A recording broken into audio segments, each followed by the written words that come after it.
Welcome to the deep dive, where we try to cut through the noise and get you the key insights from the week's big stories. And it really has been a packed week.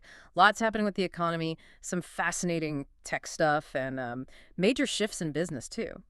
So our goal today really is just to unpack all this for you, pull out the important bits, connect the dots, basically help you understand what it all means.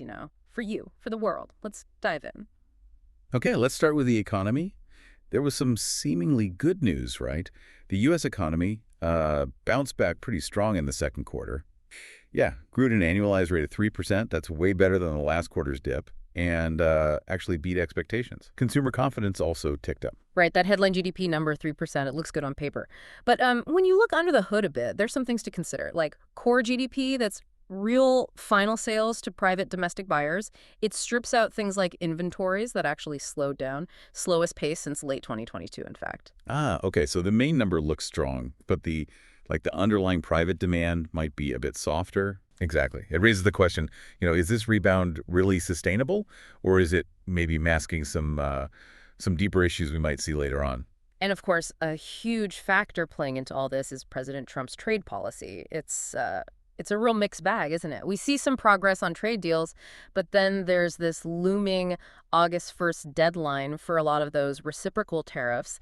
Creates a lot of, well, uncertainty. Yeah, massive uncertainty. And you can see the effect it's had. Remember those tariff-driven buying frenzies earlier in the year? Yeah. Imports shot up in Q1 because businesses were stocking up, right? And then they just plummeted in Q2 as companies started using that inventory. It's a real whiplash. Whiplash, good word for it. And now? Well, now a lot of businesses, particularly the smaller ones, are kind of paralyzed, trying to figure out what to do about August 1st. We heard about companies like Sarah Wills Bags. They tried shifting production, right? But now they're actually facing higher tariffs in the new country, Cambodia in this case. Wow. So it's not just small businesses, though. Big companies are feeling it, too. Procter and Gamble, for instance, they're raising prices on, what, a quarter of their products? Yeah. Talking about $1 billion hit from tariffs? $1 billion, yeah. And Ford's expecting a $2 billion net hit.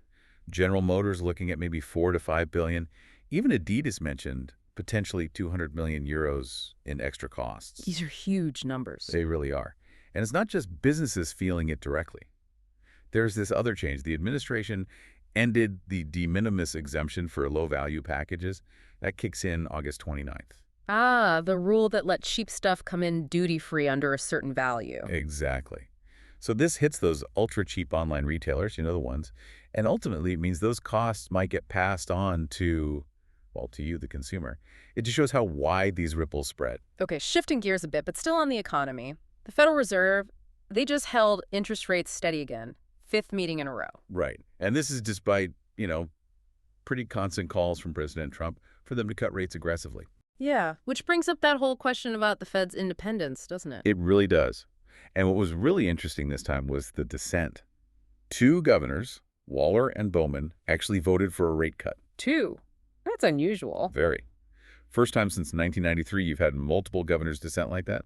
Fed Chair Powell, though, he was pretty clear, said they need to wait, see how the tariffs affect inflation before deciding anything for September. So they're holding firm despite the pressure. We even heard about things like figures like Bill Pulte using social media to criticize the Fed's renovation costs. Seems like a concerted effort. Yeah, there's definitely pressure from various angles, but the Fed's trying to maintain that they're, data dependent and independent. Okay, so bottom line for people listening. What do these high rates mean for their wallets right now? Well, borrowing is still expensive. Credit card APRs, still over 20% on average.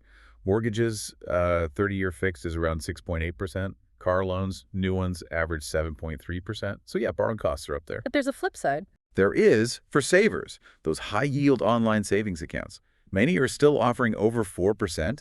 So if you have savings, it's actually a pretty good time to be earning some decent interest. A silver lining, maybe. Okay, let's move from the broader economy to the world of tech. Huge week for earnings reports from the big players. Meta, for example, beat expectations on revenue. Stock jumped like 10%. Microsoft also popped about 7% after strong earnings. Azure, their cloud service, hit $75 billion in annual revenue. Pretty amazing. Yeah, really strong numbers. But what's fascinating is how central AI is becoming to their whole narrative, their future plans. You get Mark Zuckerberg at Meta talking about personal superintelligence, but framing it as like empowering humans, not just automating jobs. Right. And Qualcomm, the chip maker. They specifically called out growth in chips for Meta's smart glasses as part of their personal AI strategy. So it's not just software, it's the hardware too. AI is embedding itself everywhere. Which leads us straight into this global AI race, doesn't it? While U.S. companies are pushing ahead, China's making a really strong play. Not just in development, but in trying to shape the rules, the governance. That's a critical point. China's premier, Li Chang, he was just at the World AI Conference proposing a global AI governance framework. And he explicitly argued against technological monopoly, calling for broad consensus. Right after the U.S. put out its own plan focused more on American dominance. Exactly. And China's investment is just massive. State venture capital firms, maybe $209 billion poured into AI between 2013 and 2023. Their models, like DeepSeek's R1, Moonshot's Kimi K2, they're advancing incredibly fast and often at lower costs. So it's a real competition, not just tech, but like setting the global standards. Precisely. And that raises huge questions for all of us, right? About misinformation, deep fakes, cybersecurity, the potential downsides of this AI arms race. Yeah, absolutely. How do we navigate that? It's tough. It means more opportunity, potentially, but also, like you said, significant risks. We'll need better critical thinking skills, more vigilance online. And speaking of governments trying to manage technology's impact, look at Australia. They're including YouTube in their social media ban for kids under 16. YouTube. Wow, despite their protests. Yeah. Apparently, a survey showed something like 37% of kids had experienced harmful content there. And that really swayed the decision. Shows how governments are trying to grapple with the power of these platforms. Okay, let's broaden out again. Beyond tech, some massive moves in more traditional industries this week. That railroad merger, Union Pacific and Norfolk Southern. Oh yeah, that's colossal. A $72 billion deal to create the first truly transcontinental freight railroad in the U.S. What does that mean, practically? Well, the big concern is market concentration. Experts are saying this could basically force the other big players like BNSF and CSX to merge just to compete. You could end up with just two major east-west freight lines in the whole country. Only two? Wow. And customers are worried. They are. Concerns about service problems, potential supply chain issues. They point out that historically, these big rail mergers haven't always led to better service. Often the opposite, actually. Okay, another big deal. Cybersecurity. Palo Alto Networks buying CyberArk for $25 billion.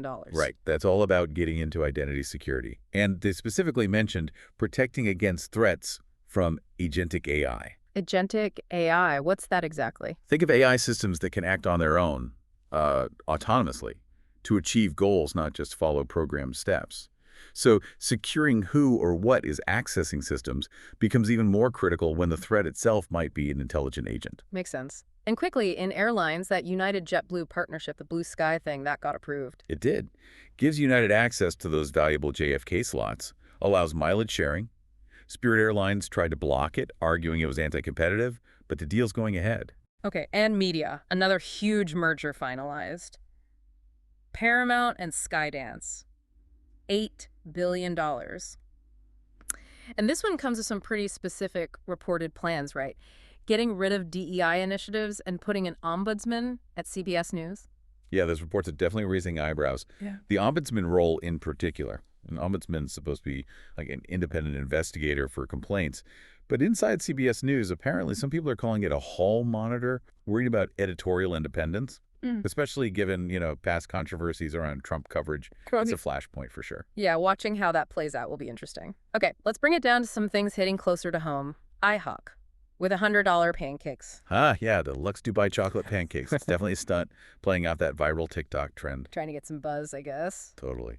Casual dining sales have been a bit sluggish, so it's a, let's say, creative way to try and grab attention, especially from Gen Z. They're tapping into that whole experience-driven, globally inspired food thing that plays well on social media. A bit different from $100 pancakes.